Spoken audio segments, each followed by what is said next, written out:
The Steelers are walking a very dangerous line right now, and if you're paying close attention, you can see exactly what they're trying to build, but also where this could go wrong. Everything starts with the quarterback room, because that's clearly where the organization is investing its long-term vision, even if they're not saying it outright. Right now, the plan is obvious. Develop young quarterbacks and hope one of them becomes the guy. That's why you see names like Drew Aller and Will Howard being brought in and kept around. But here's the reality that not everyone wants to admit. These are not plug-and-play players. These are developmental prospects, and that changes everything about how you evaluate the Steelers' direction. Drew Aller, in particular, represents the biggest swing here. He has the physical tools that NFL teams love: size, arm strength, and the kind of build that fits AFC North football. The Steelers made it very clear during the draft process that they wanted someone who could handle the weather, the physicality, and the visibility over the line in tough conditions. On paper, Aller checks those boxes. In fact, his physical profile even surpasses what they once had with Ben Roethlisberger in certain measurable aspects. But this is where things get complicated, because while the tools are there, the polish is not. Aller is not a finished product, far from it. There are real concerns about his consistency, his footwork, and his decision-making under pressure. When facing top-tier competition, he struggled in key moments and made costly mistakes. That's not something you just ignore at the NFL level. Now compare that to Will Howard. He doesn't have the same ceiling in terms of raw talent. His arm isn't as explosive, but there's an argument that he's been more composed in high-pressure situations. His issues are different. It's less about fundamentals and more about limitations. That creates a fascinating dynamic inside this quarterback room. One player with higher upside but more risk, and another with more stability but less long-term star potential. And this is exactly why the Steelers cannot afford to overcommit to this plan, because if you look at how successful franchises operate, they don't let developmental projects stop them from pursuing elite talent. If a true franchise quarterback becomes available, whether through the draft or another opportunity, you go get him. No hesitation, no second guessing. Holding on to mid-round developmental players as a reason to pass on elite talent is how organizations set themselves back years. There's even a historical lesson here. Imagine if the Steelers had made the wrong decision back in the early 2000s, investing in the wrong quarterback and missing out on both a Hall of Fame safety and a franchise quarterback. That kind of mistake doesn't just hurt for a season.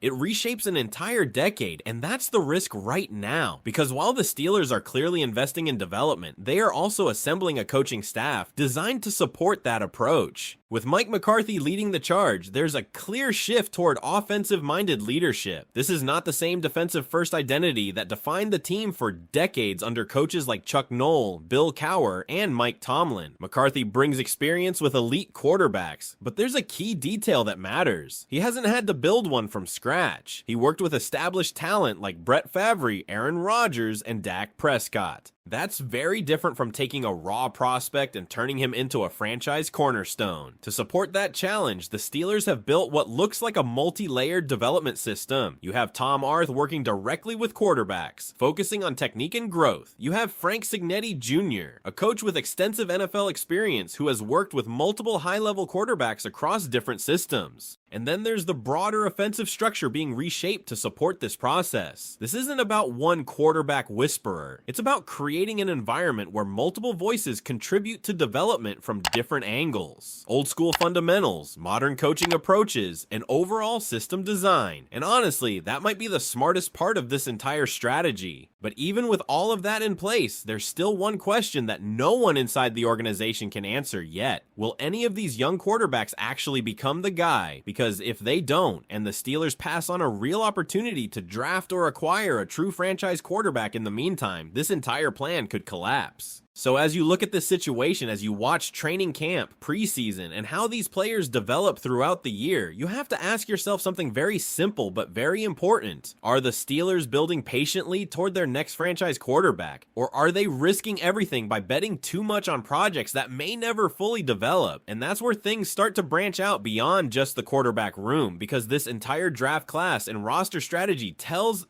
something deeper about what the Steelers are trying to rebuild. Not just talent, but identity. Look at the way they approach this draft. There's a very noticeable pattern. High character players, disciplined profiles, guys known for work ethic and leadership traits. That's not accidental. That's a deliberate shift in how they're constructing this team moving forward. In the past, the Steelers were willing to take calculated risks on elite talent with personality concerns. They could afford to do that because the locker room was already strong. Veterans like Cam Hayward, Marquise Pouncey, David DeCastro, and Ben Roethlisberger created an environment where younger players were kept in check. You could bring in a wild card because the structure around him was solid, but that version of the Steelers doesn't fully exist anymore. Now, they're rebuilding that internal leadership core from the ground up. And that's why you're seeing picks focus not just on ability, but on mentality. Players who show maturity, accountability, and a willingness to develop. It's a reset, culturally as much as it is physically on the field. You can see it even in how they're handling mid-round prospects like Dallin Everett. He's not being thrown into a starting role. Instead, he's being placed into a system where he can learn behind established players, contribute on special teams, and gradually refine his weaknesses. His size and speed are clear advantages, but his technique, especially in recovery and short area reactions, still needs work. The Steelers know that, and they're not rushing the process. The same goes for Caden Woojen, electrifying with the ball in his hands, dangerous in the return game, but still very limited as a receiver at this stage. This is a player who produced more as a return specialist than as a traditional offensive weapon in college. At the NFL level, that likely remains his primary role, at least early on. The explosiveness is there, but the offensive fit in a system that prioritizes size and versatility at receiver is still a big question, and when you zoom out, that's the consistent theme: development over immediacy. But here's the tension: development takes time, and time is not always something you have in the NFL, because while the Steelers are building this foundation, other needs are still looming. You're talking about eventually replacing a cornerstone like Cam Hayward. You're talking about maintaining edge dominance alongside TJ Watt. You're talking about continuing to build depth across the defensive front and adding true difference makers at key positions. Those needs don't go away just because you're focused on quarterback development, and that brings everything back to the central dilemma: balance. You can develop young quarterbacks, you can build a strong locker room culture, you can invest in long-term growth, but you cannot let those priorities blind you to opportunities when they appear, especially at the quarterback position. If next year's draft presents a clear, high-level quarterback prospect and someone with a significantly higher probability of becoming a franchise player, the Steelers have to be ready to act. No hesitation, no attachment to what they've already started with developmental guys. Because the worst case scenario isn't that Drew Aller or Will Howard don't work out. The worst case scenario is passing on someone who would have.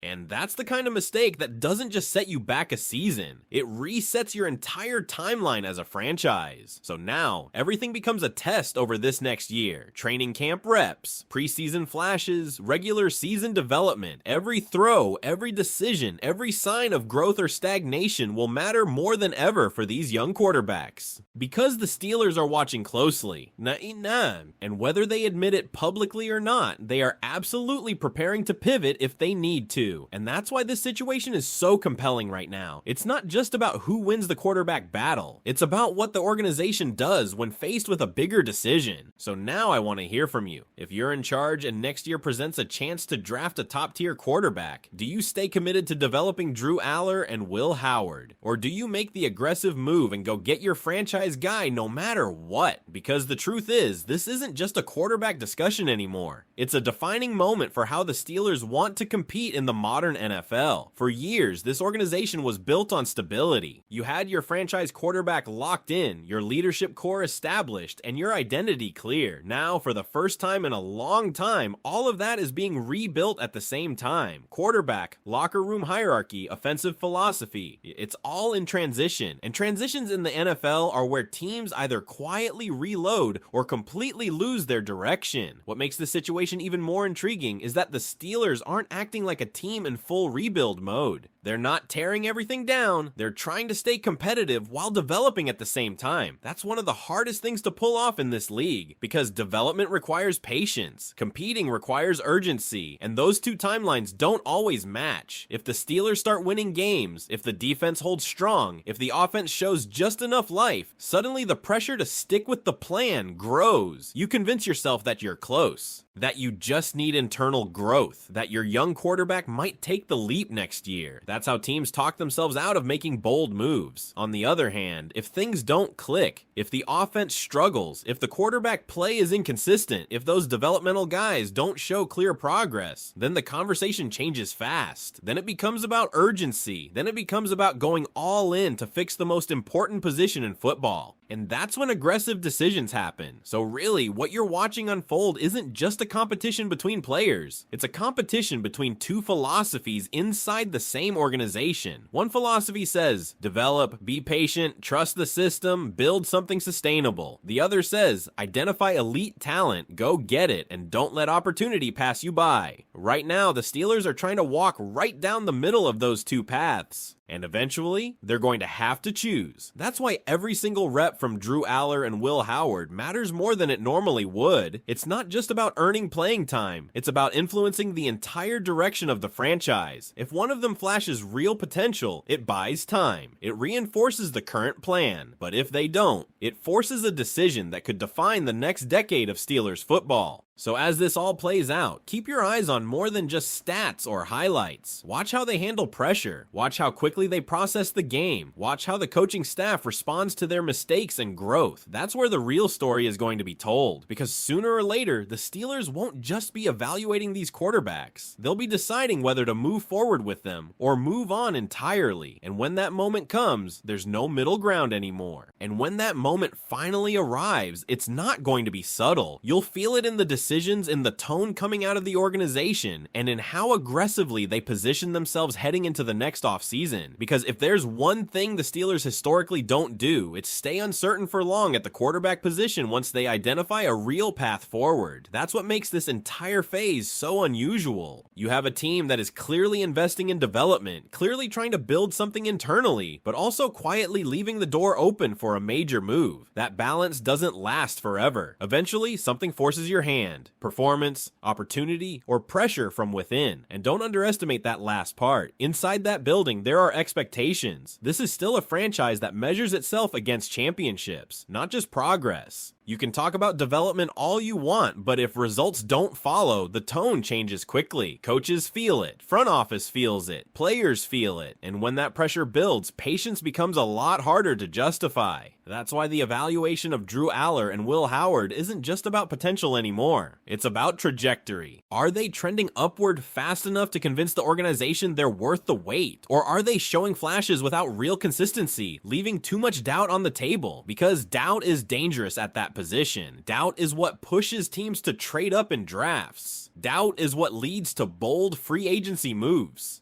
Doubt is what resets plans overnight. And right now, whether anyone says it publicly or not, doubt is part of this equation. You can believe in development and still recognize uncertainty. In fact, the smartest organizations do both at the same time. They prepare for success while planning for the possibility that things don't work out. That's exactly what the Steelers appear to be doing. They're giving these young quarterbacks a real opportunity. They're surrounding them with a coaching structure designed to help them grow. They're creating an environment where development is possible. But they're also watching, evaluating, and keeping their options open, and that's why this upcoming stretch is so critical. Training camp won't just be about reps. It'll be about separation. Preseason won't just be about getting comfortable. It'll be about proving you belong. And once the regular season starts, every opportunity, no matter how small, becomes a statement. Because in a situation like this,